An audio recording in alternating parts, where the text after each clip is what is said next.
Good morning, everyone. Believe me, instead of scouring over SAT scores, AP scores, I spent all summer trying to figure out how do you get quiet 800 teachers coming back from summer vacation. This is the best I had. Welcome. Actually, it worked, so that's great. Welcome.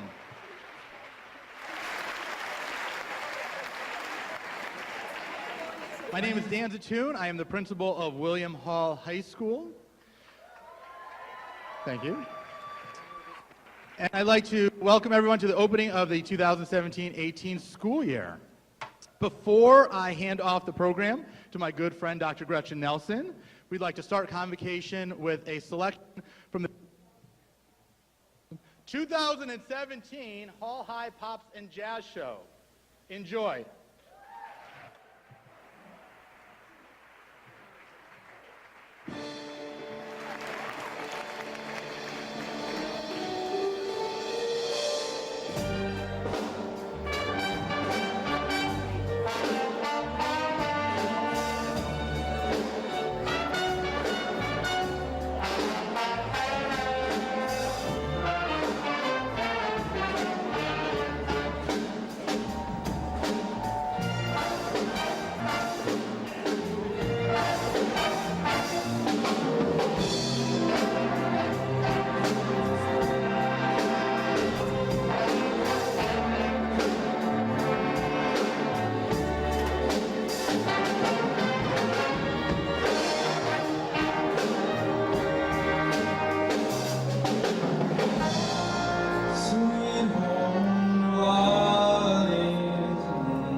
Everybody.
finally fix how we give the body the food for this wireless web browser. The kids are living without a good education. Change the station, teach them about gentrification. The rate is escalating, language are penetrating. Prepare for reparations when we should be demonstrating. What about immigration? Politicians we hate. This is administration over LinkedIn to blame. I guess my thing getting bigger, that's a protest. Never lose my focus till the city takes blue. And you know this, man. I never said because the ghetto has a million promises for me to keep. You are so cute. I was just thinking off the top of my head. 96K, go. Fly with the lottery, you'll never see me again. Damn, no joking. They broke that. I'll be downtown, get a nice studio, get out of the body, fly with the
Good morning.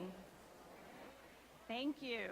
My name is Gretchen Nelson, and I want to welcome all of you and extend a very warm welcome to our special guests, Sherry Cantor and the Town Council members, to our Board of Ed members, and our state officials. It is an honor and a privilege to address you this morning for the opening convocation of the 2017-2018 school year. Dan Zatoun, thank you for hosting us today and for bringing the full cast selections from the 2017 Pops and Jazz production at Hall High School. It featured the Choraleers, the Concert Jazz Band, the Jazz Dancers, Pops and Jazz, all under the direction of James Antonucci, Lori Chetto, Emmett Drake, and Tessa Grunwald. It is a pleasure to highlight William Hall High School this morning. Didn't they do a phenomenal job?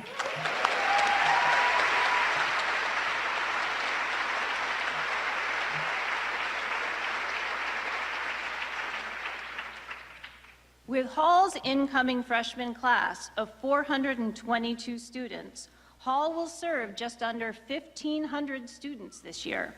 Hall is known for its strong academics, its outstanding performance programs, and its competitive athletics. But more importantly, thanks to the collective efforts of its feeder elementary and middle schools, along with their teachers, Hall is proud to say that our graduation rate has been over 99% the last 2 years.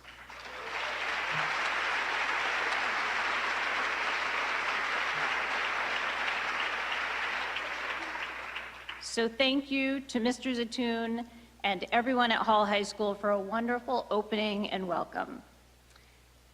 Speaking on behalf of the executive team and the administrative team, we want to welcome you as we begin the 17-18 school year.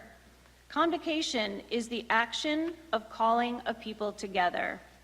It is about the annual tradition of reinvigorating our sense of community, reminding ourselves that we are part of something larger, something extraordinary. Convocation serves to remind us of what makes West Hartford Public Schools exceptional, an exceptional status that we earn 1 year at a time, 1 day at a time, and 1 student at a time. Each year we gather to celebrate, we ask a different school to introduce us to some of their students and give us just a glimpse of how remarkable those students are. We've witnessed the talent of some of our student musicians, and in a few minutes, we're going to hear from a Hall High School student representative. Our high school students remind us that all of our work matters.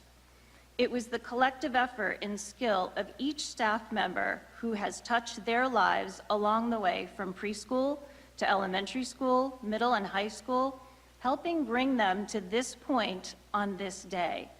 So while our professional sense of responsibility is tugging at us to focus on the tasks that need to be accomplished before Wednesday morning, let us take time to allow these students to remind us of why we do what we do and why we are here. My first teaching position in Connecticut Public Schools was in West Hartford. Although I'd been teaching for several years when I came to this district 24 years ago, it wasn't until I walked the halls of King Philip Middle School that I began to learn what it really meant to be an educator. It was here that I learned how to build relationships with my students, learned how to earn their trust, learned how to bring students to a feeling of safety, safe enough to take personal and educational risks. The students with whom I worked needed my skills to overcome many obstacles, to learn and minimize their barriers. I needed the support of my colleagues and administrators to learn how to best reach them. It was here in West Hartford that I first experienced a true educational community. When I returned to the district almost 3 years ago, I felt like I was coming home. First, as an assistant principal at Hall and now as the director of pupil services, I've had the unique privilege of working with professionals in this town from all disciplines and in all schools. When I look out at you this morning, I don't see individuals defined by the schools in which you have a classroom or an office, by the disciplines you teach, or by the roles you have. When I look out at you, I see small teams, each team comprised of a cross-section of all of those defined roles. What I see are families of educators that come together every day, and central to your small enclave is a student that needs you most, the student that inspires you to create, to innovate, and to be better every day. A parent told me last year that she felt like the luckiest person on earth because here in West Hartford, her child had a team of support, a circle of adults that had a symbolic hand on her child's shoulder, teachers who knew and cared about her child's future. Thank you to all of you for what you do for our students. You make a difference, and you do it with grace and skill and respect. And to steal some words, you light tomorrow with today. This past Thursday, we welcomed 32 members to our West Hartford Public School family at new teacher orientation. As always, our candidate pool was incredibly strong. Although the day's events, all through the day's events, our new colleagues began to learn about our mission, our goals, our incentives, and our support systems. We're thrilled that they've chosen West Hartford Public Schools as their community of practice. Please help me recognize the valuable contribution they bring to our teams: a new perspective, a richness in skill, and experience. Let's bring them into our family. If you are a new colleague, could you please stand as we offer you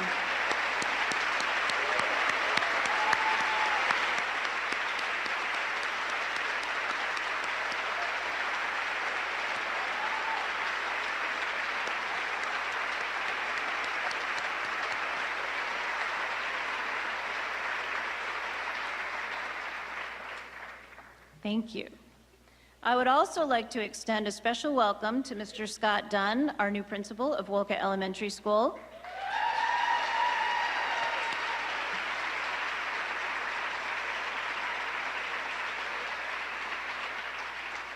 Our returning principal of Whiting Lane, Ms. Karen Cookish.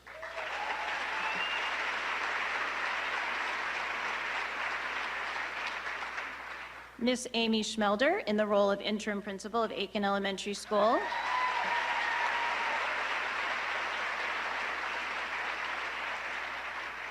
And Miss Melissa Caballero, our newest pupil services supervisor.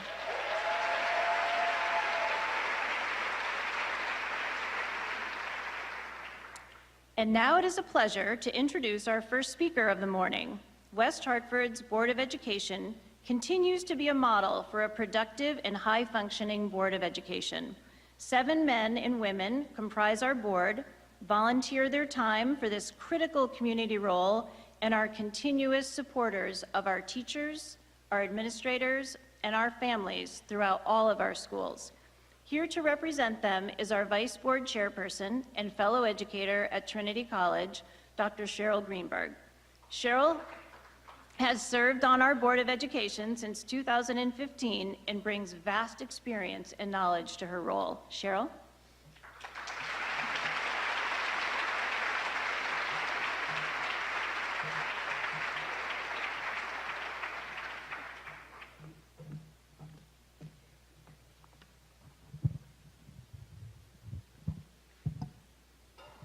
Can't help it, I'm short. Welcome to all of you, although I can't quite see you all. And I bring greetings on behalf of the entire Board of Education. Many of us are here today, including Tammy Exum and Dave Polyuk and I, but we bring greetings from the rest of the board who had their own meetings to attend. Of course, also the Town Council. I want to welcome our Mayor, Sherry Cantor, and Chris Barnes, Ben Wenegred, and Leon Davidoff are representing them here. Our new town manager I want to welcome is Matt Hart. He's here too. And from the state, again, welcome from everyone. And here we have Representatives Andy Fleischman and Derek Slapp. So welcome to all of you.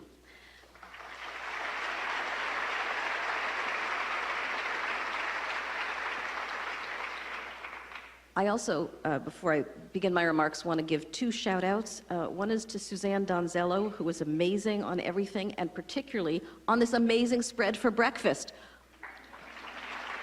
Thank you. And second, I just want to give a personal shout-out to all of you. Yesterday, I brought our younger daughter, Morgan, to college. I know. But she was so excited, and the reason she was so excited is that she was so ready, and the reason she was so ready is because of all of you, so thank you.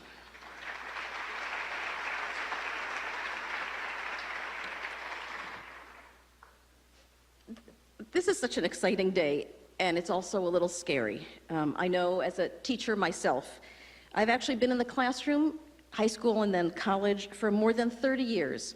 And I still get nervous for the first day, which is why I have my notes to read. I don't dream about taking finals for classes I've never had before. I have anxiety dreams about out-of-control students jumping out the window and refusing to pay any attention to me. So if you're like me, breathe. Take a minute, look around you at all of those people who are on your side and will support you. And remember that no matter how nervous you are, you always know more than your students. If you aren't like me, Or after you've done your breathing, again, look around you at all of the people who are on your side and will support you, and feel the excitement of a new year with so many new possibilities.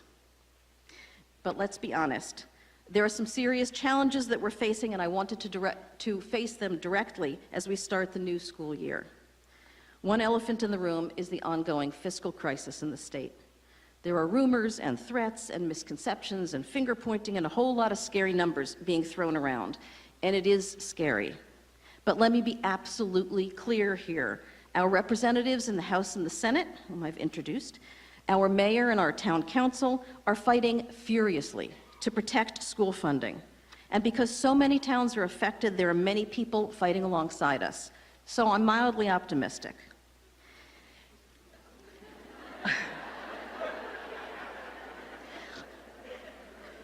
But behind all of us are the people of West Hartford.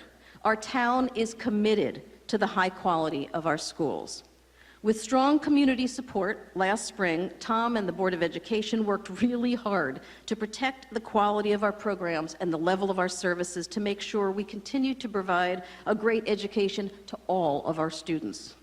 In that, we were firmly backed by the town council. And we all understand that you are at the heart of our great schools. Your dedication and your skill and your expertise and your caring, and we believe in you.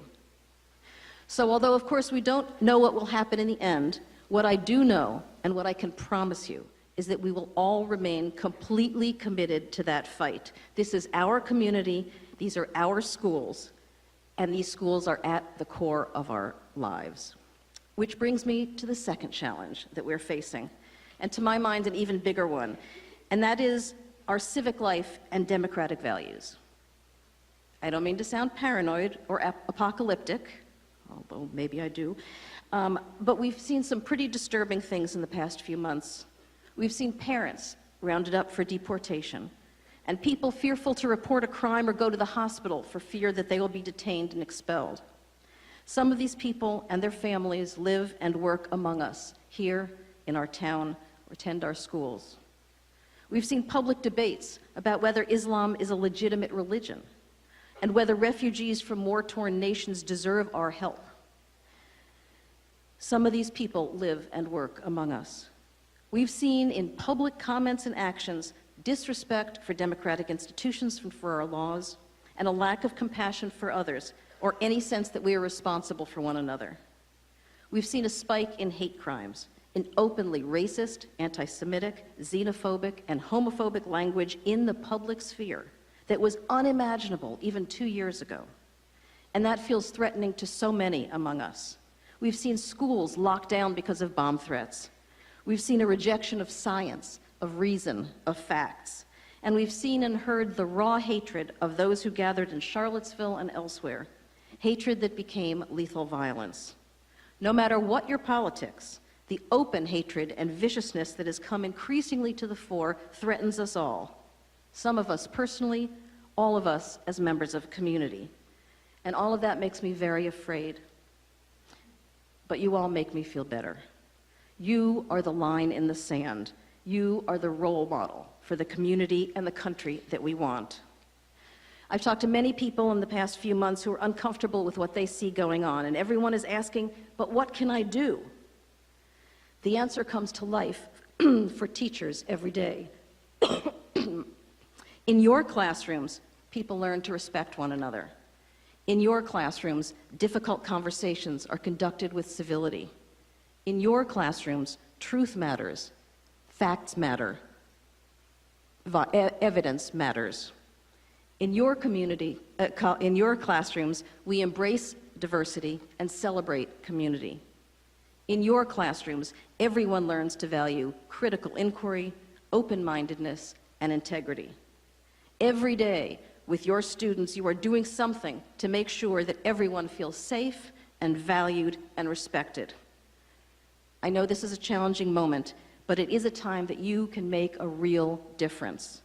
It sounds like hyperbole, but I mean it sincerely. You are our front line for civility, reason, respect, and inclusiveness. So with deepest thanks for all that you've done and will continue to do, Let's go out and love and educate the future. Thank you.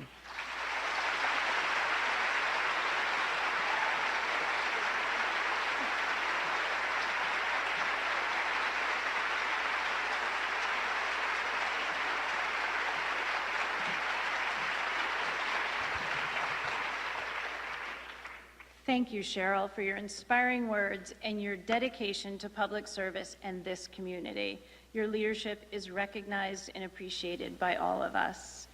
And she's right, you can't see anything from here. It is my pleasure now to introduce you to our student representative from Hall High School. Josie Lafort will be a senior this year at Hall. Josie has been in the West Hartford School District since 4th grade. She is a member of the National Honor Society and officer for the Chinese National Honor Society. She has played varsity soccer and is a varsity athlete on the cross-country team. Josie has been involved in many school-based extracurricular activities and is an active volunteer with America League and works in our community. This past summer, Josie, along with 6 other West Hartford students, participated in an immersion program in China. For 2 weeks, they stayed in a dormitory in the Shanghai Foreign Language School, studying language and culture, and spent time in the local community. Please extend a warm welcome to Josie.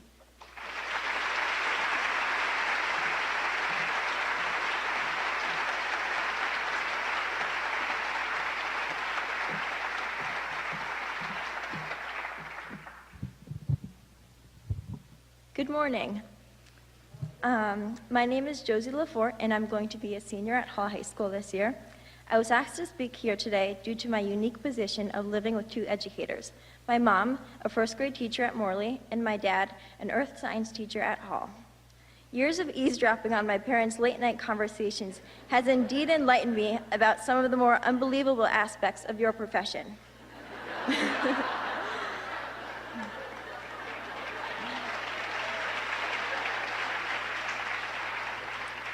For instance, my mom once came home from East Hall Summer School with big news. Brace yourselves. According to one of her 2nd graders, the Illuminati killed Michael Jackson.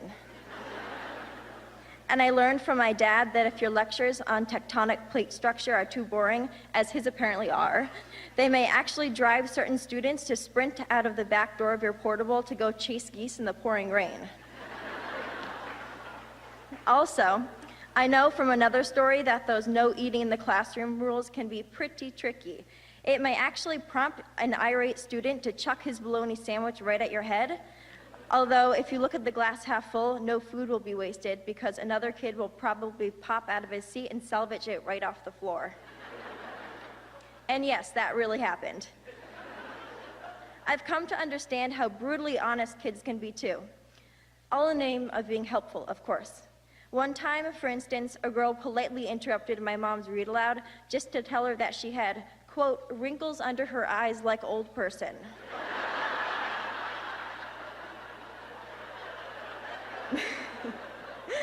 As for my dad, he has been informed on more than one occasion that his arms are hairy, quote, like an ape.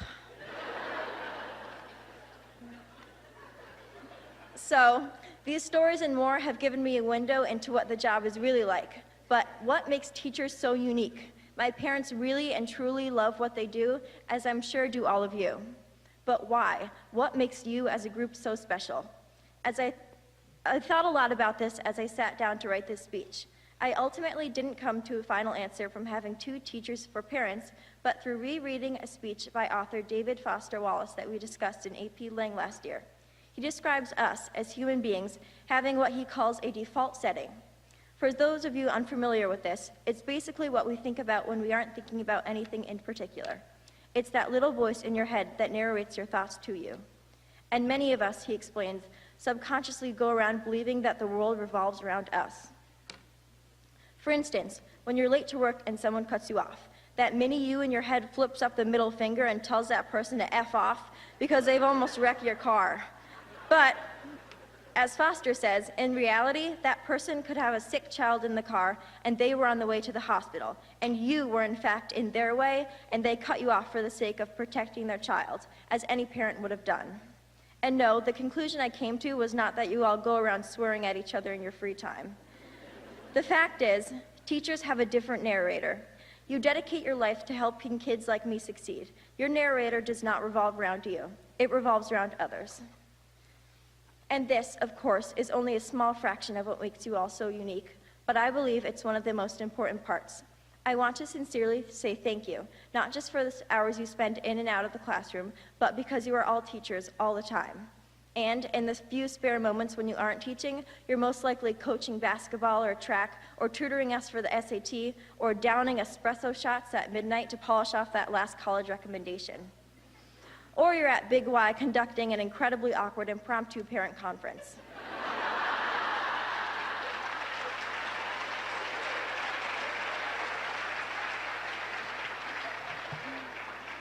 I am also aware of the fact that, even though it's my first time speaking in front of you, this convocation meeting happens every year and probably includes the message that you are teaching the future and maybe some days are going to be harder than others, but it's all worth it in the end. I won't repeat all of that, but I will say that someday, after this whole state budget thing is all worked out and you've all since retired to Martha's Vineyard, one of your former students will be sitting on the floor of their attic with an old dusty yearbook balanced on their lap, looking at a page with your face on it. And they'll be reminiscing of you, their favorite teacher. They'll remind themselves that you were the early interventionist who first got them excited about books, or the track coach who pushed them up the shearing pain of sprinting up that final hill. And in that moment, they'll recall just how instrumental you were to supporting them along their path. Maybe they'll finally make the realization that it wasn't outdoor recess snowball fights or the soft-baked cafeteria cookies that made school so memorable. It was you, the teacher whose energy from August through June was solely focused on preparing them for the future. And maybe after this realization, that former student will change for the better. And the narrator in their head will shift a little more to be like yours, the one that was and still is so incredibly focused on inspiring, encouraging, and leading West Hartford students year after year. Thank you.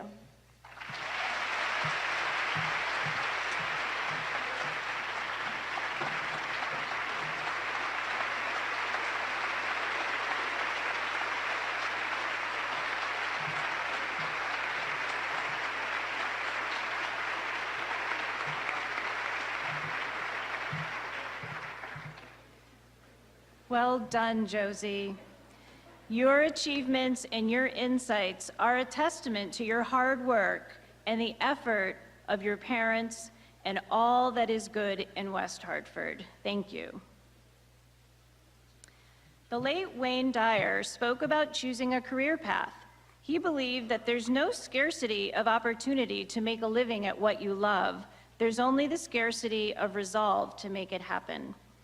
Just as we recognize the benefit of bringing new members into our team, we also recognize strength and balance. And I want to acknowledge the members of our professional staff who possess that resolve and have reached career milestones.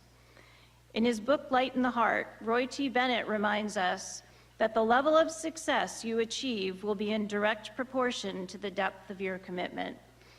Those of you who have made West Hartford home for your careers are the framework on which this district's success is built. I would like to take this time to recognize those teachers whose depth of experience, commitment, and resolve are the cornerstones of our community. Can I please ask those colleagues who have reached between 25 and 29 years of service to stand and be recognized?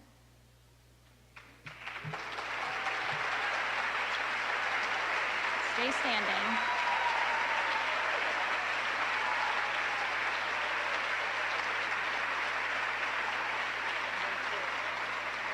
Okay, please remain standing. And for those of you who have 30 to 34 years of service, would you please join them?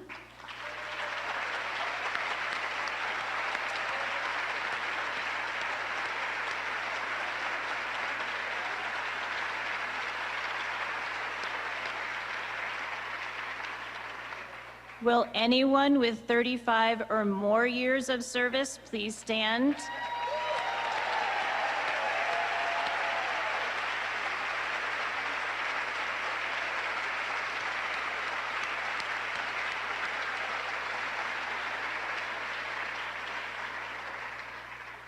We recognize and celebrate your accomplishments and are inspired by your resolve and your commitment. Thank you.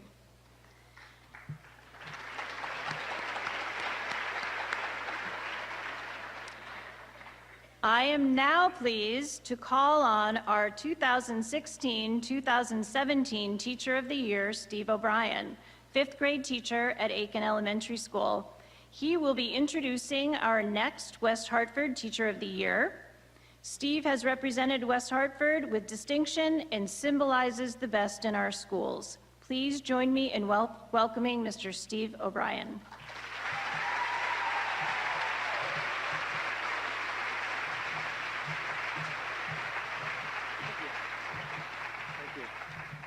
Thank you. Good morning. I would like to thank my Aiken family, you, my district colleagues, and the town of West Hartford for allowing me to represent the school district for the 2016-2017 school year. Thank you. I've met with amazing people, taken part in some fun times, been given a chance to grow even more as a professional, and spent untold hours on professional development. This is all what we call in the trade a typical year in the West Hartford Public Schools. But today, we are delighted to honor Luis Ramirez.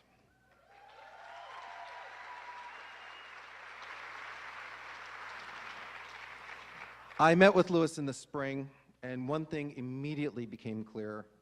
Here's a man who cares not only about the whole child, but the child's family as well.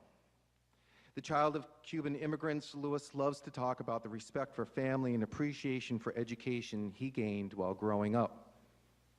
He glows when talking about how he met his lovely wife, Laura, spending time with his two wonderful children, Grace and Cooper, and coaching his son's soccer team.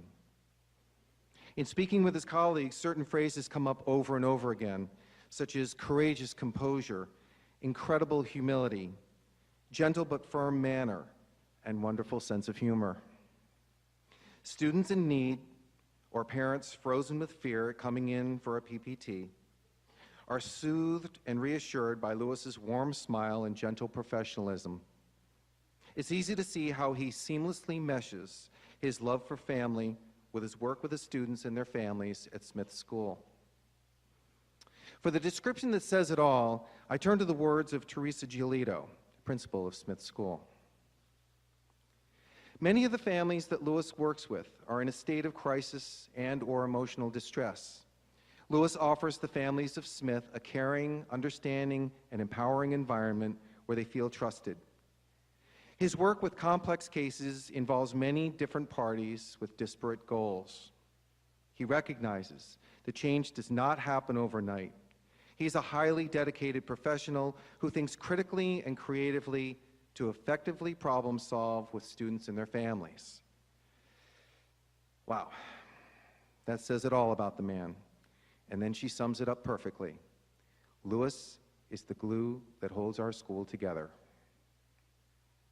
We are indeed honored and grateful to have such a compassionate and dedicated colleague. Ladies and gentlemen, please join me in welcoming the West Hartford Teacher of the Year for 2017-2018, Luis Ramirez.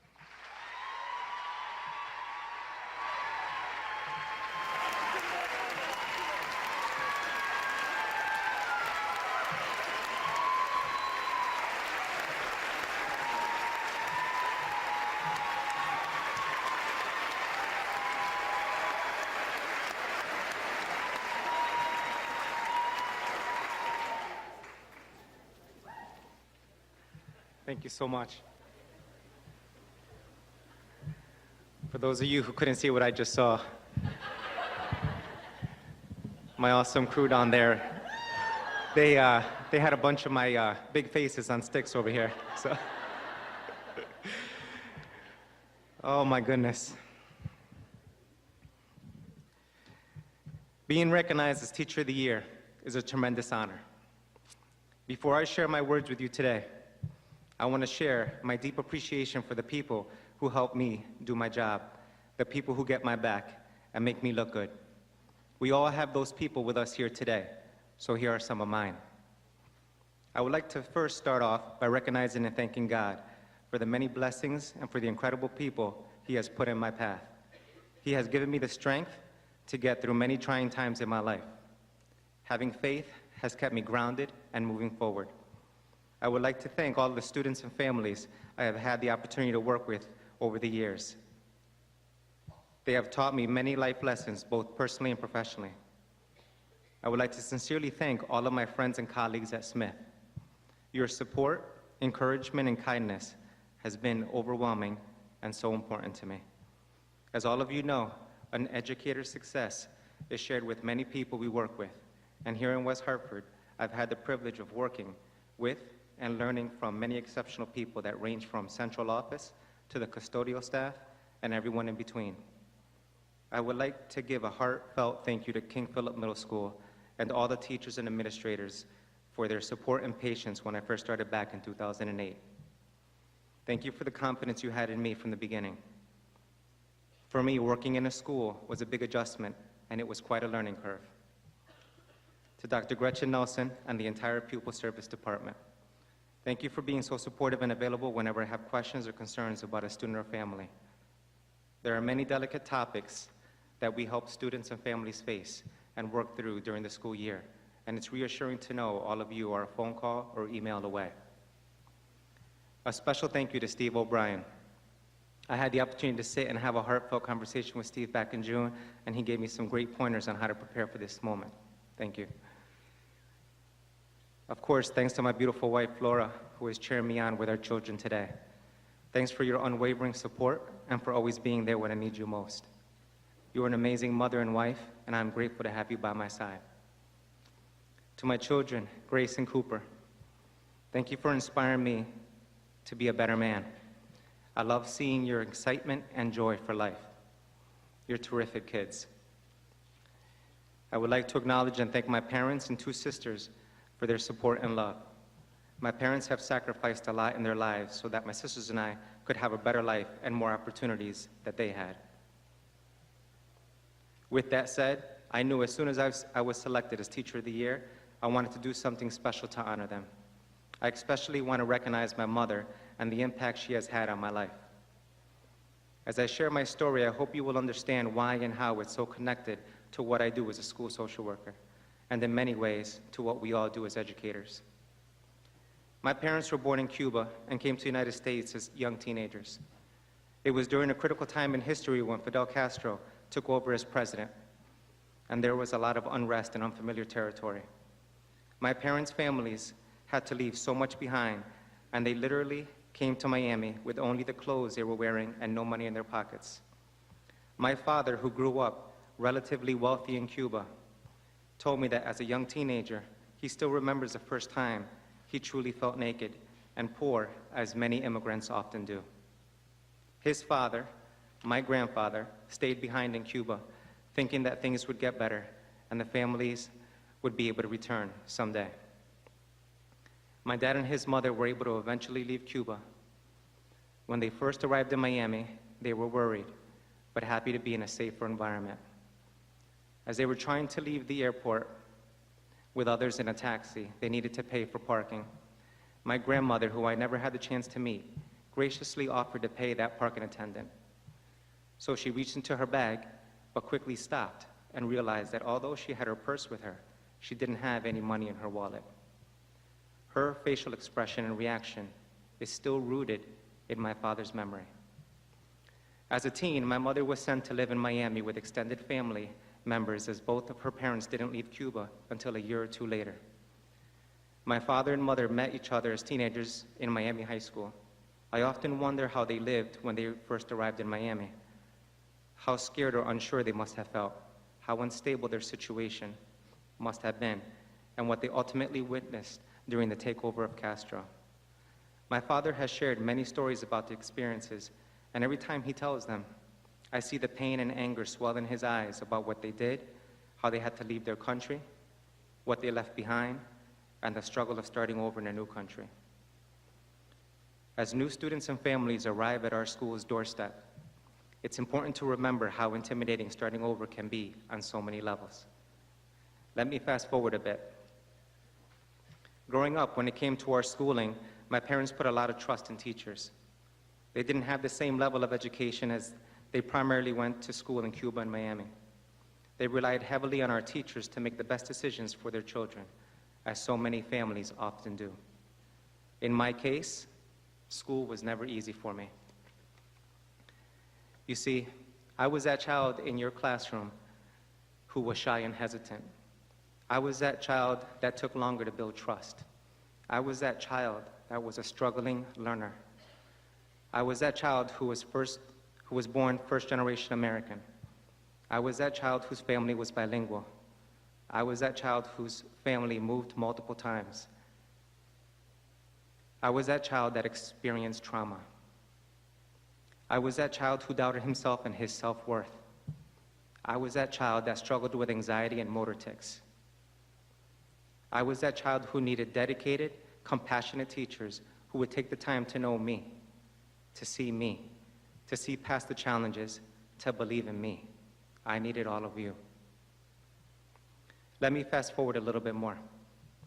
I enlisted in the United States Army Reserves at age 18, directly out of high school.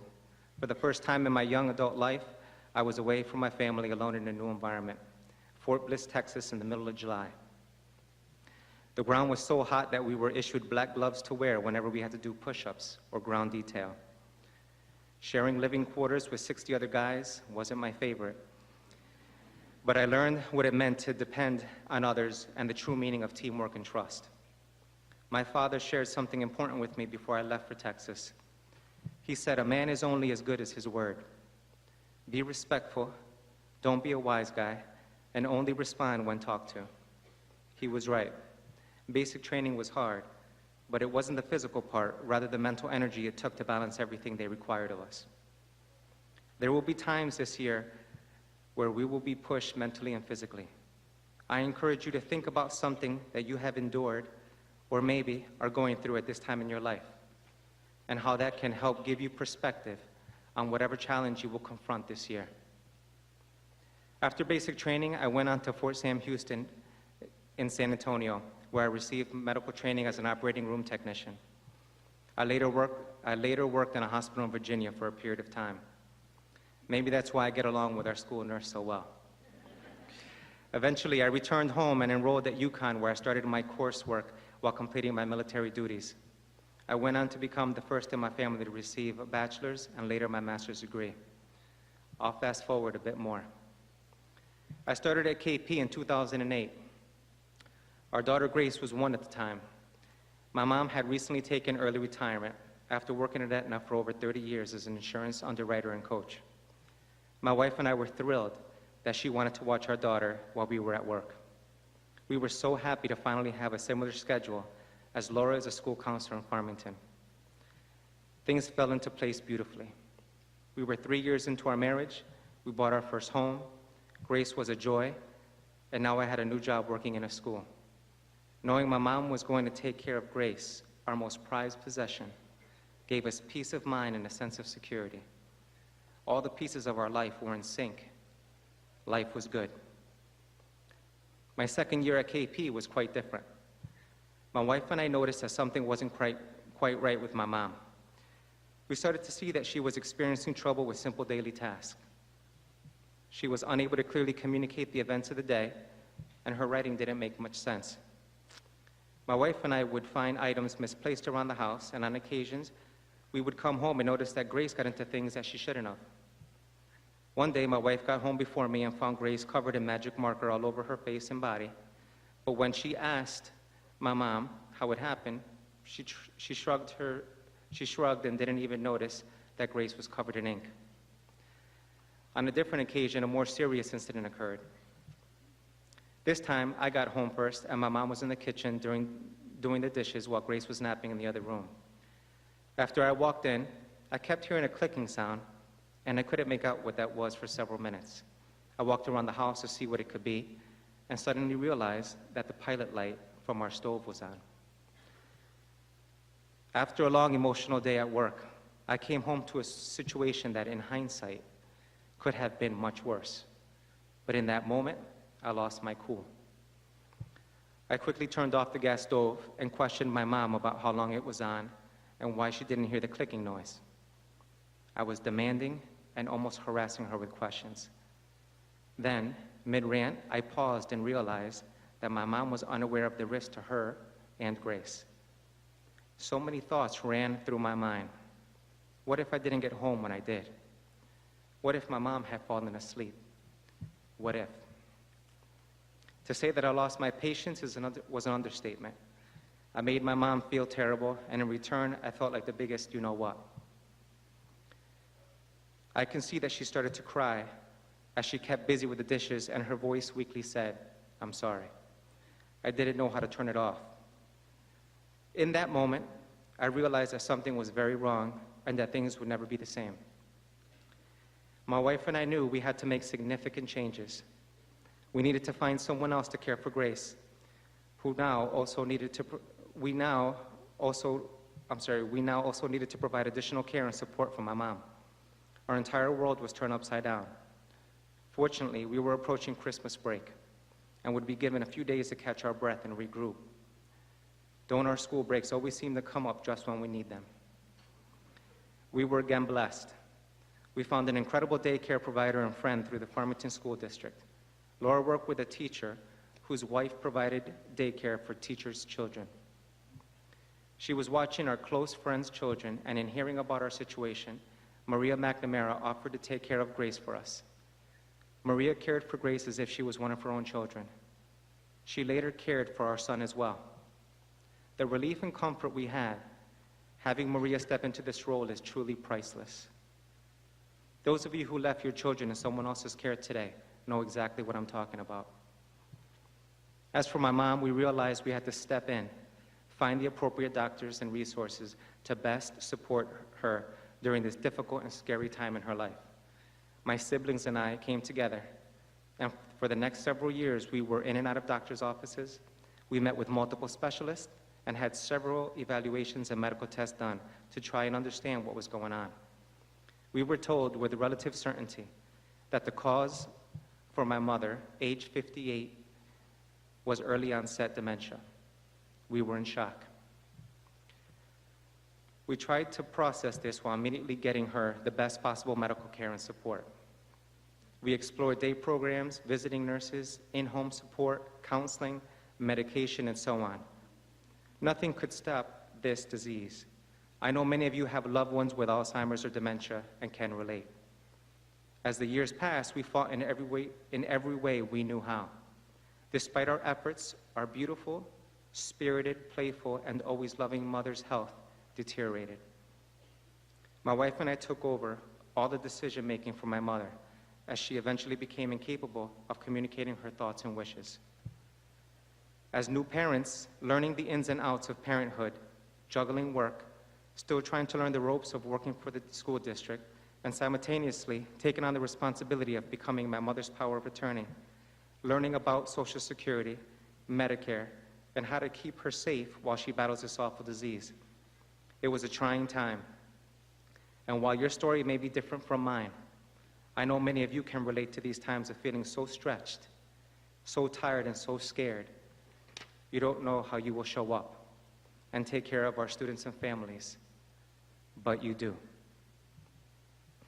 My mother's diagnosis seeped into every aspect of our life. The stress was palpable. The efforts to manage this disease and support my mom took a toll on everyone in the family.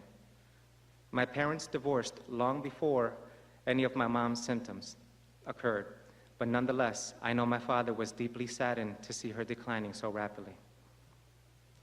Alzheimer's seems to change a person in every way. It leaves you with the shell of a person you once knew. I realize terrible things happen to good people all the time, but going through this experience over the last 10 years has changed me. My mother has been in stage 3, which is the most advanced stage of Alzheimer's, for more than 2 years now. We have seen her decline and her quality of life diminish in front of our eyes. It has given me a different perspective on many things. I can't help but grieve that my children will never have that special grandparent relationship with my mother. I still remember how excited my mom was when she found out we were expecting a baby. She was jumping up and down and screaming as if she just won the lotto. She was so joyful and proud. It's truly amazing how so many of us show up for our students and families while carrying heavy hearts, grief, and sadness. One of the hardest days of my life was on January 15th, 2015, when we ultimately had to admit my mom to a nursing home. At the time, she was very impacted, but able to still walk with assistance and somewhat aware of her surroundings. When she stepped foot into her new home, she became aggressive for the first time in her life, and she was inconsolable. I still hear her screaming, "No," while she paced the hallways back and forth. The staff was amazing and cooperative and understood what we were going through, but I felt as if I had failed her.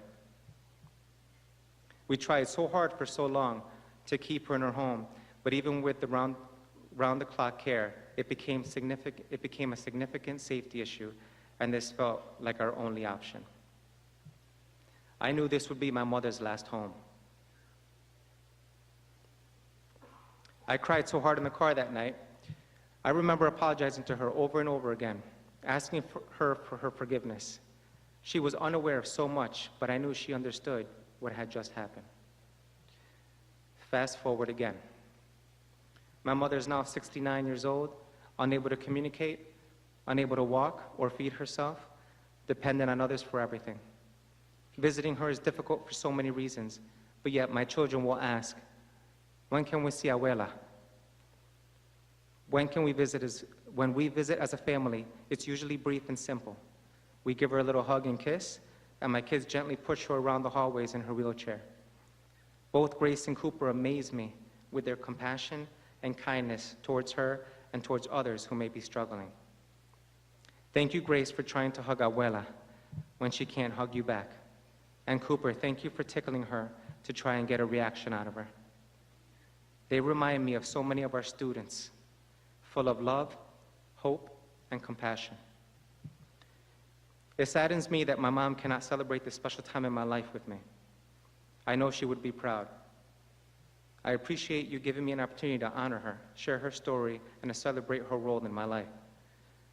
My mom was hardworking, compassionate, loving, and always put her children first. I see parts of her in so many of our hardworking parents at Smith. My life experiences and upbringing have taught me a lot about myself. I am not the smartest person. I have failed more than I have succeeded. I don't always say the right things. I can be slow to complete a task or paperwork. But I am very persistent. I am trustworthy. I am loyal. I am compassionate. I am determined. I am good at building meaningful relationships. Tengo la suerte de hablar español. Mis padres han dado mis hermanas y yo una buena vida y estoy agradecido. My parents have given my sisters and I a good life, and I am grateful. A lot of what I do is who I am as a person, and that is a tribute to my family. As an educator and school social worker, I do my best to not assume or place judgment. I am not here to enable students and families, but instead lend support, intervene when necessary, and try to instill some hope when there is fear or despair. As educators, we have an important role to support the whole child. As we face difficult times in education or in our personal life, my hope is that we dig deep, believe in ourselves and the power that we have to make a difference. As we enter another school year of unforeseen obstacles and complicated issues, let's remember to be there for one another when we are mentally and physically tired. Let's remember to have compassion for our students, the families, and our colleagues, as they may be going through very difficult times. Let's remember to lean on one another, and more importantly, pick each other up when we fall or stumble.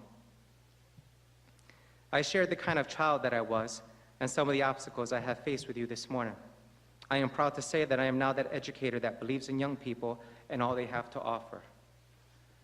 I am that educator that asks difficult questions. I am that educator that tries to inspire and give hope. I am that educator that will stand by your side when you need someone to lean on. I am that educator that will advocate for students and their families when they don't have a voice, just like my mom lost hers. I believe in all of you as you help teach our students and families so that they have a clear path and bright future, just as my parents and teachers have paved the path for me so that I can travel this special journey. In closing, here is a little preview of my life, my parents, and my journey. I know things can get complicated, but for me it's important to balance a life of simplicity and reflect on who inspires me and the work that I do. A special thanks to Kathy Hardesty for helping me with the slideshow and for surprising me with some added videos from teachers.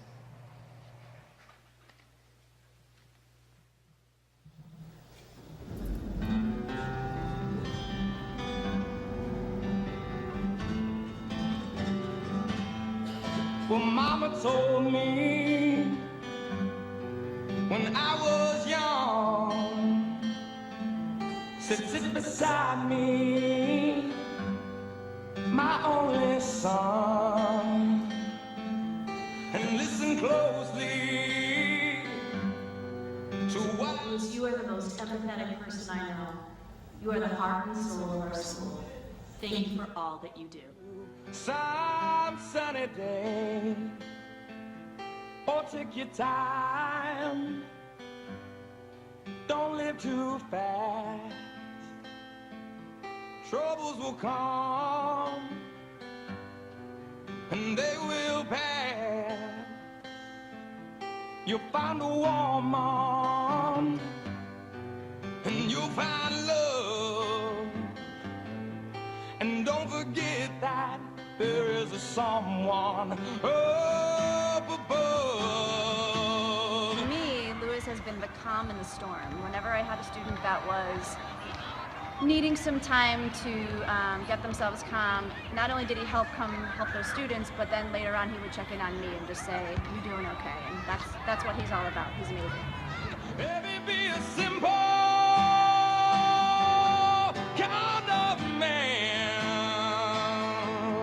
Oh, won't you do this for me, son, if you can? Get your lust from the rich man's gold. All that you need now. So Lewis has been really helpful with students in my class, especially new students to the school. He's been really great about giving me resources to help with some of my fidgety kids too. All that I want from you, my son, is to be satisfied and be a simple kind of man. Be something you love and understand. Baby, be a simple kind of man. Won't you do this for me, son, if you can? Oh, don't you worry, you'll find yourself. Follow your heart and nothing else. Lewis is the glue that holds Smith School together. He is a wonderful support to our staff. He's an amazing colleague and friend, and I think I can speak for the entire Smith STEM community. We couldn't do what we do without Lewis, and we are so proud of him. And be a simple kind of man. Won't you do this for me, son, if you can? So baby, be a simple man. Oh, won't you do this for me, son, if you can?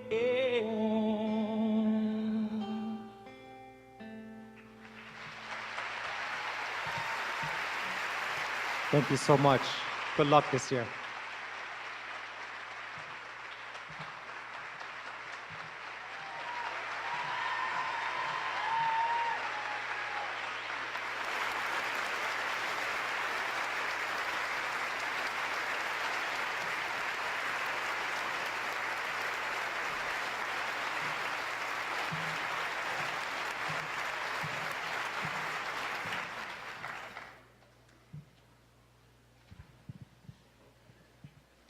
I am particularly proud to thank you, Louis, as an invaluable member of the West Hartford Public Schools and the Pupil Services Department for inspiring us. Thank you for all you do.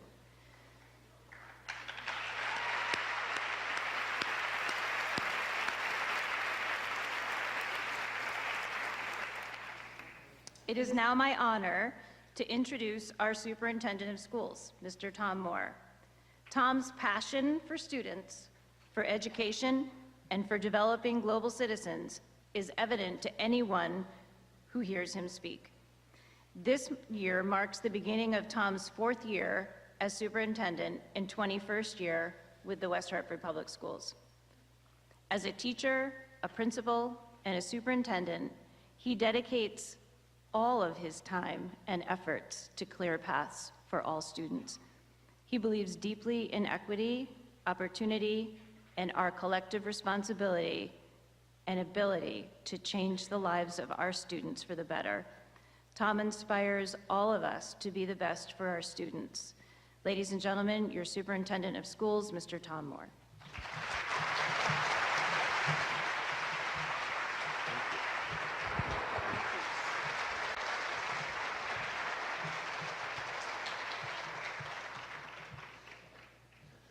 We agreed I'm not going to stay there, right?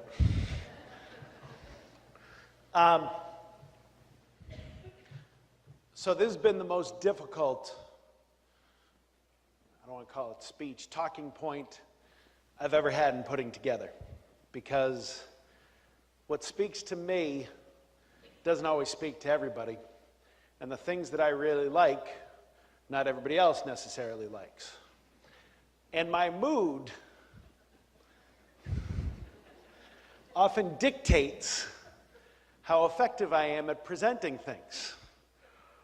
And for the past few weeks, I've had to debate if that mood is the appropriate tone to kick off the school year. How inspirational is a swirling tornado of rage?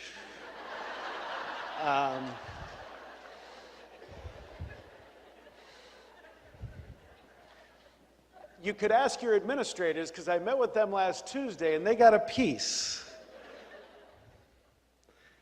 And I've had this question, but what do I say without lying? I don't want to lie. Actually, I've been lying all morning. To any of you that asked, how was your summer? And I said, oh, it's been really good. Lie. Lie. Miserable.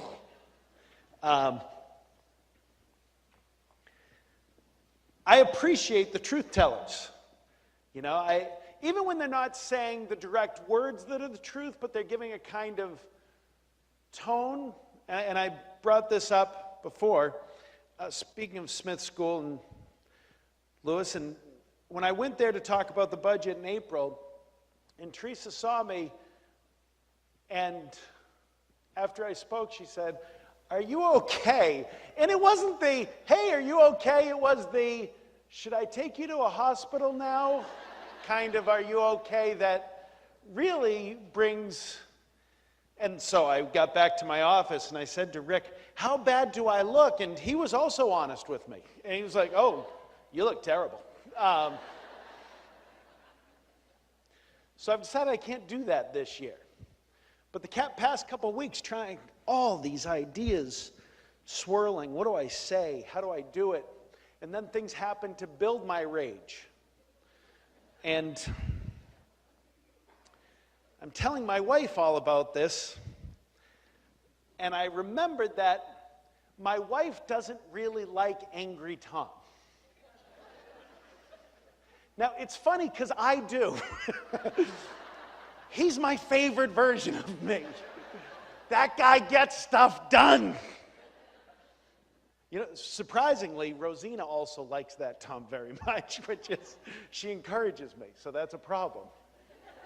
But as I'm putting this together and going through things I've been saying, my wife said to me, that's not your best self. And I said, I don't agree. And she said, no, that's not your best self. People don't want to hear anger. Your best self is when you think of possibilities and you think of who you are. So then I spent time trying to think of who I am. Not to go through a therapy session in front of 800 of you. Who am I? What does it mean to the kids? Where are we now? What do we stand for? What will we do?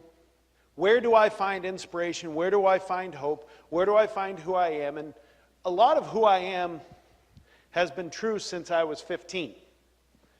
My dad got into a bad work accident, was out of work. And that brings questions about, what are you going to do? Is college going to be realistic financially? And those were times where I was also angry. And we remember the 80s as this kind of golden time of, you know, bad hair, Aquanet, and, you know, the puffy pants. But it wasn't always full of hope. And one thing kept going through my mind, and somebody that often speaks to me, and frankly, those of you that say we should bring in an outside speaker, I'm tired of listening to Tom. So am I. So am I. But I'm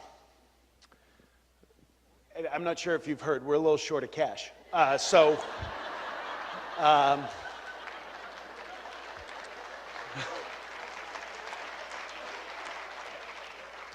I'm all you got. And the one thing I am not going to do, I kept telling myself, is I am not playing music, because I am tired of people asking me, what music are you going to play? I am not going to do that. I just kept telling myself I'm not going to do that. And then I kept thinking, I don't want to do that. I don't want to do that. What is that thing I'm thinking of from 1985? Why is that? And then I'm like, nope, that's what I've got to do. Scott?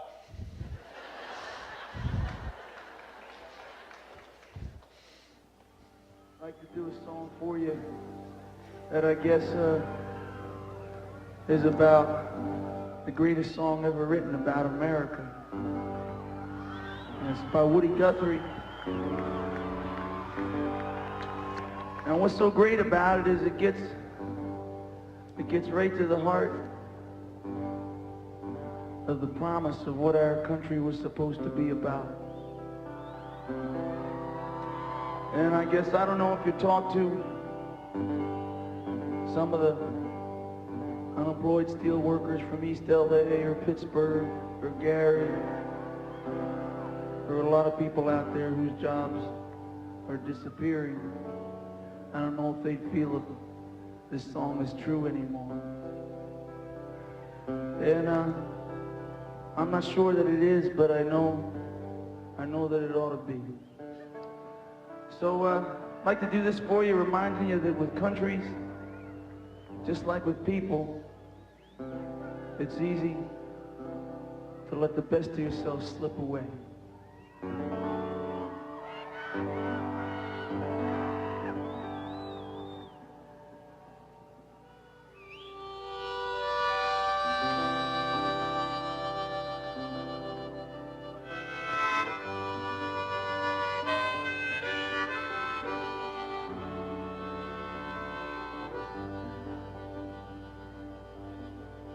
Oh, once I rode that ribbon highway, I saw above me the endless sky. I saw below me a golden valley. Now this land was made for you and me. I roamed and I rambled, and I followed my footsteps through the sparkling sands of the diamond deserts, and all around me a voice was sounding. They cried, this land was made for you and me. Well, the sun came shining as I went strolling through the wheat fields waving, and her dust clouds rolling, and her bells were ringing as the fog was lifting, and I seen this land was made for you and me. One Sunday morning, in the shadow of the steeple, by the relief office, I saw the people, and they were hungry, and they were wondering if this land was made for you and me. This land is your land. This land is my land. From California to New York Island, from the redwood forest to the Gulf Stream water. Yeah, this land was made for you and me.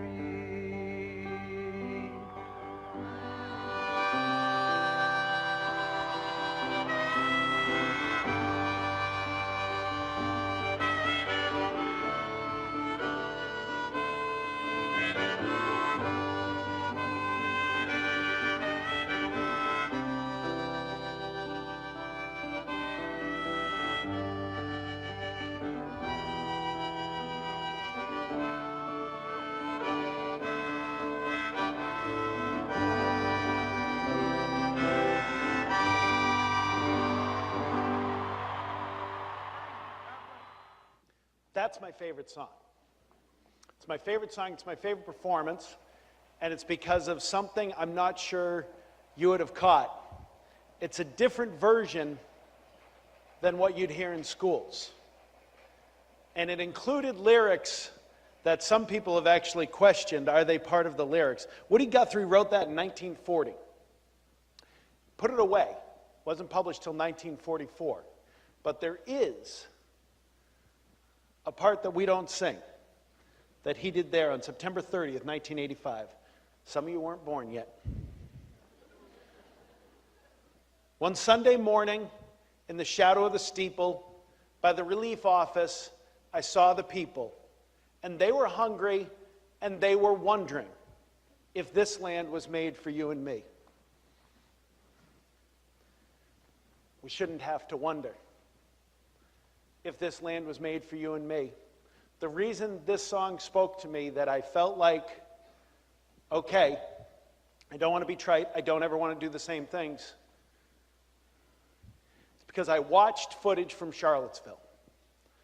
And people can talk, people can be mad at me and say I shouldn't equivocate budget uncertainty with Charlottesville, neo-Nazism, white supremacy.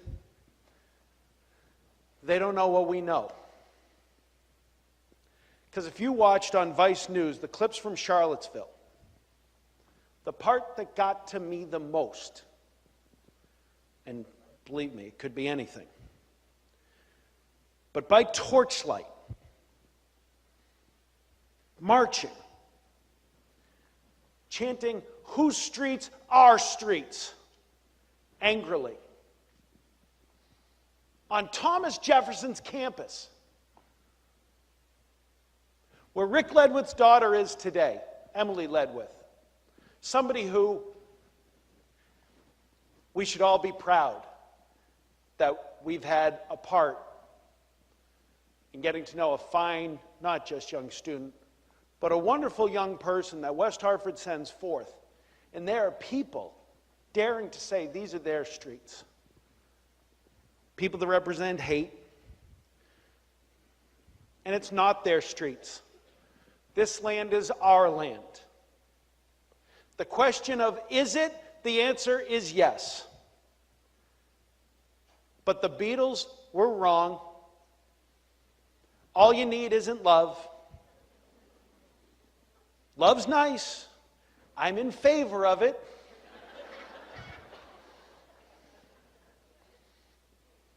But education's it. Education's it. And there are kids here that need us. We know that. We know the reasons. I talk about safety and security and how important that is. And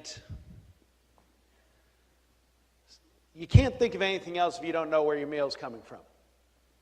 I want you to remember that every time you're going on a vacation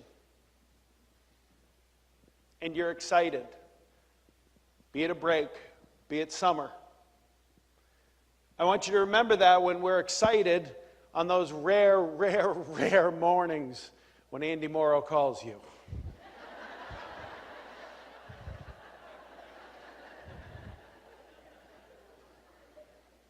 And why are they rare?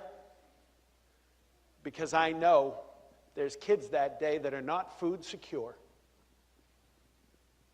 I know that we have kids that their hope, their family, their life, their love is inside those school doors. And that is so not fair that they have that. It is so not fair that the Friday before vacation, when you and so many others are so excited about vacation, they're dreading it and hoping to get back.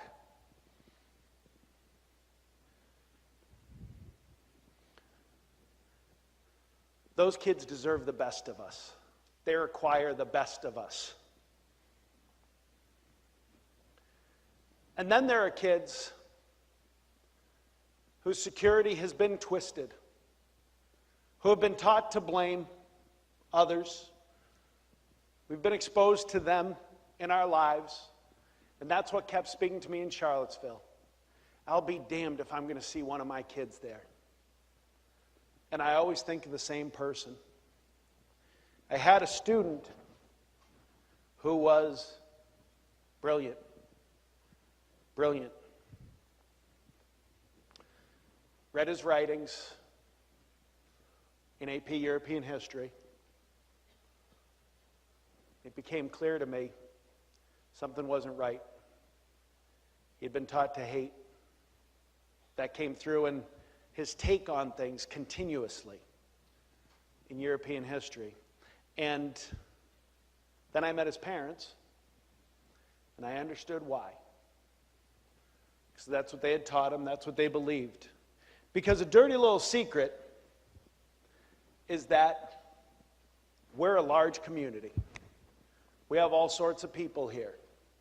And we have parents that teach hate to their children, which makes our responsibility greater. I went home constantly thinking about, what am I going to do about this student? Do I pull him aside? Do I talk to him? Do I convince him? Do I shake him? And I decided I was going to teach him that year, the readings I gave, the debates we had, were a basic battle for his soul. Changed plans. I used to take kids to Europe. That year we went to Dachau. In something that will shock most of you, after the AP exam, I showed a movie.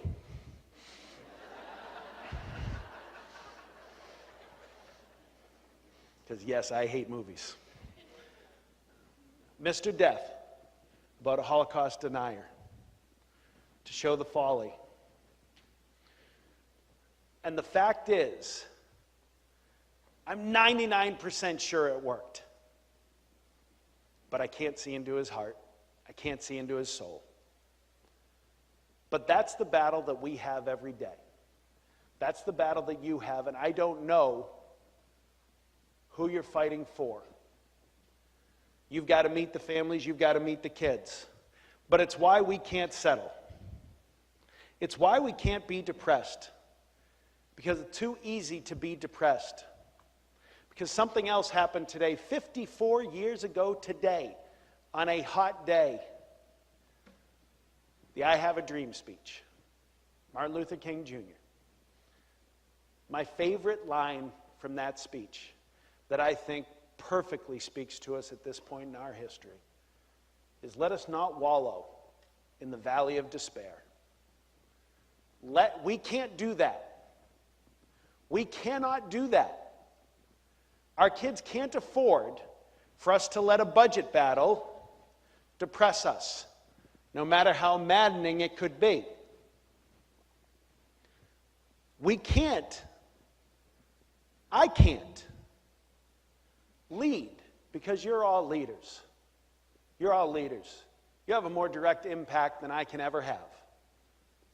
The one question that really gets to me, that I still don't know the answer of, and every summer I think about it, would I have bigger impact teaching 100 kids? Is that what I should be doing? I'm sticking with this for now. Because I believe the time is right. But you got to lead those kids. You got to lead those kids with hope. Now, I say clear paths, bright futures, no limits. And we've talked a lot about clear paths and how you have to clear the paths, that it's a verb. We don't talk enough about bright futures. I mean, there is no night so dark that it can defeat the sunrise. There is no moment so depressing that you can't lead the way towards hope. I, you, all of us have to be peddlers of hope. But we've got to walk the walk and talk the talk. Can't make excuses. We've got to be honest with ourselves about who are we not reaching yet, and how do we reach them. Now, I told the principals one thing that has to happen. This is something not everybody likes to hear. We get letters about what teacher kids don't want to have, what teacher families don't want to have.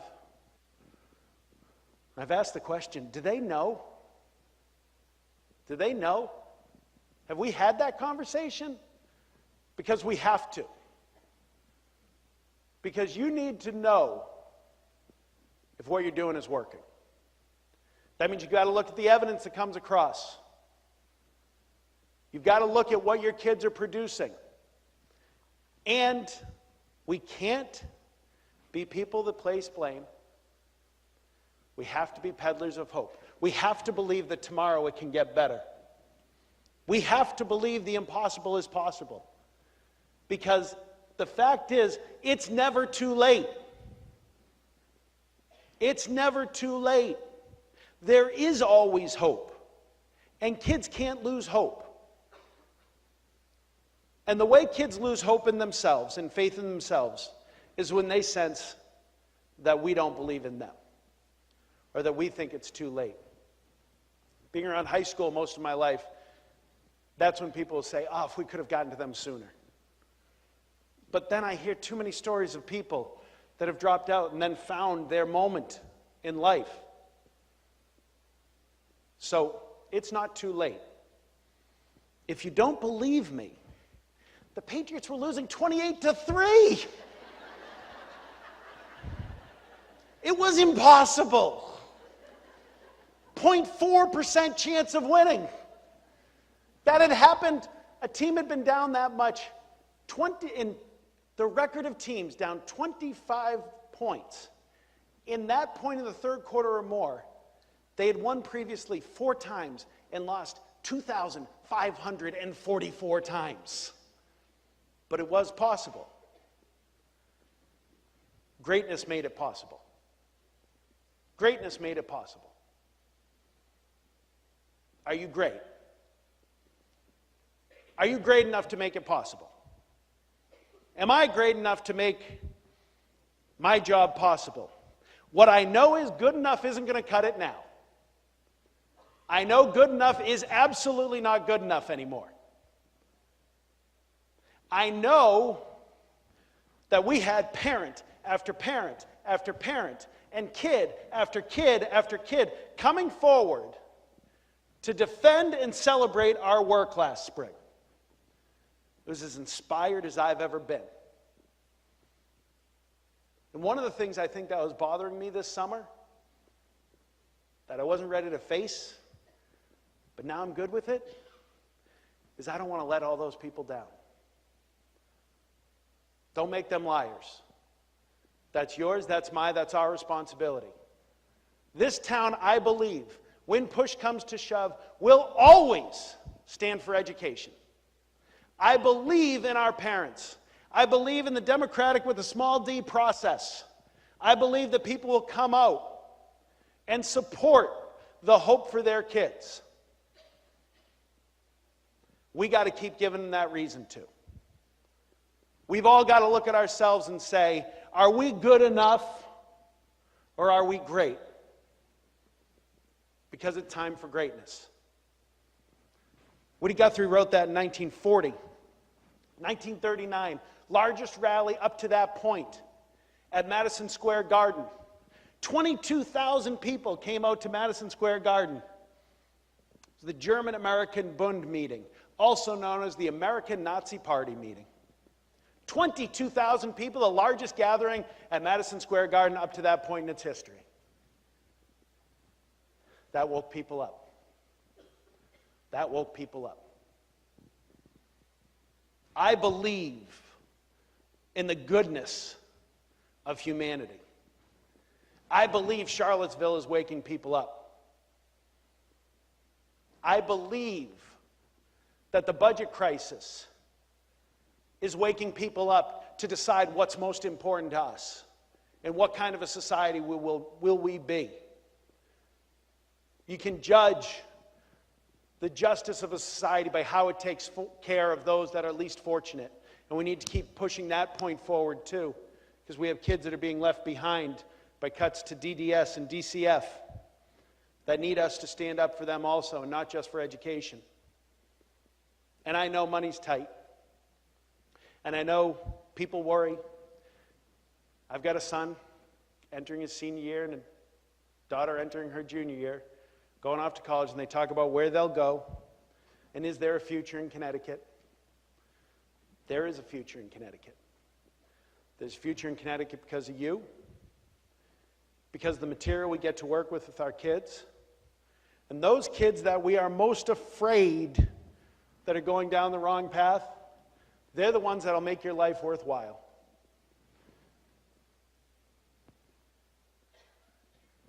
Springsteen, introducing that, said, with countries as it is with people, it's easy to let the best of yourself slip away. It's easy if we don't work to let the best of ourselves slip away. You became a teacher, a social worker, a counselor, a principal, an assistant principal for a reason. Think about why. Think about why. I've said to people, this is my tombstone job. This is it. This is what goes on my tombstone. Most important thing to me is being a good dad and husband. And then it's this. Most people out there won't get to experience me as a father and husband, to much of your pleasure, I'm sure. I'm really lovely at home.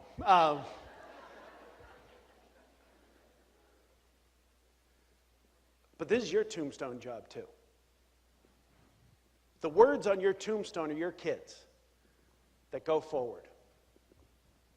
I am more committed than ever to my job. I am more committed than ever to this town. It's just changed. I thought that my job was going to be to elevate West Hartford, both in what we do and in publicity, so that we were recognized as the greatest district in the United States and in the state of Connecticut. That I was going to do this and get others to recognize that. That's what I've realized over the past week as I've been thinking about this. I've been doing what I always say not to do. I've been looking for hope from others and recognition from others. I'm not doing that. I don't need other people to tell us what we are. We're going to tell them. If nobody else will come forward to talk about the budget, we will.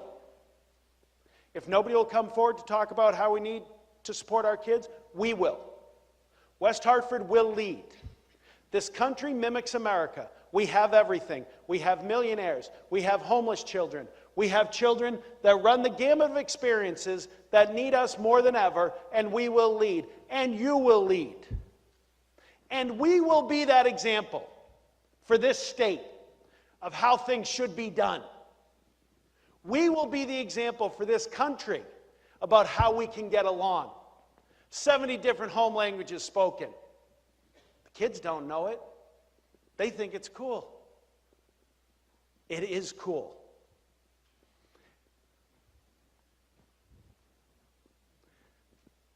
My son went to kindergarten practice when he was starting school. My son had severe life-threatening allergies. The teacher told us that, well, we're not going to change what we do on Fridays because it wouldn't be fair to the other kids. So we're still going to cook with peanut butter. And the principal backed them. And then he had to do his practice bus run. And they were saying, you can't go on the bus with any toys whatsoever. And Jack had this plastic, I thought it was his yellow circle, but it was his dinosaur. And I remember my wife saying, and this was after the whole peanut thing, well, he can't bring that with him. And Jack was nervous and he's holding it tightly. And I said, he's taking that, and I can't say what else I said. They can come remove me from the bus. And when they said, we're not going to do something special for your son, that's when we moved to West Hartford. 1 week later, bought my house. 1 week later. My son's a senior now. Those of you that know him, and my daughter, they're the people out there that I think let people know he must not be that bad. But why? Because people here have taken care of him. People here have acknowledged he's special.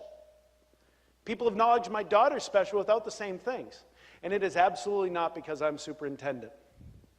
I know that because some of you speak clearly about your frustration with me in front of them, not realizing.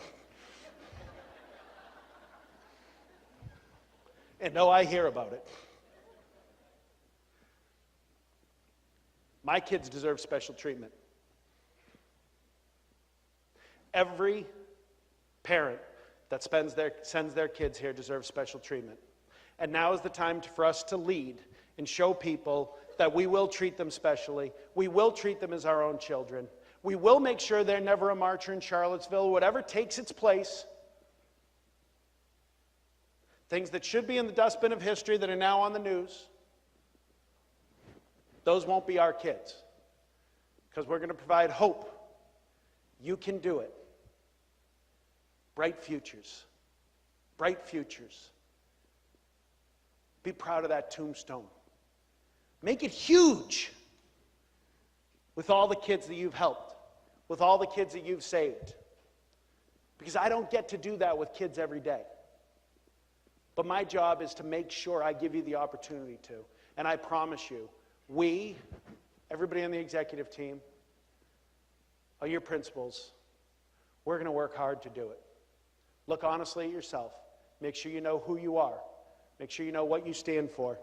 And make sure you're as committed to the kids of West Hartford on Wednesday, that first day of school, as you were the first day you went into a classroom. I hope you're nervous. I hope you're excited. I hope you understand that this is their greatest day because they get to come with you. And remember that parent that I've talked about before, because there's a parent out there who has a child who could be entering pre-K or entering kindergarten. And that child has some form of a developmental disability. And that parent has spent their time, just as I did with Jack, trying to make sure that that child knew they were perfect. And that parent is bringing their child to school on Wednesday. And they know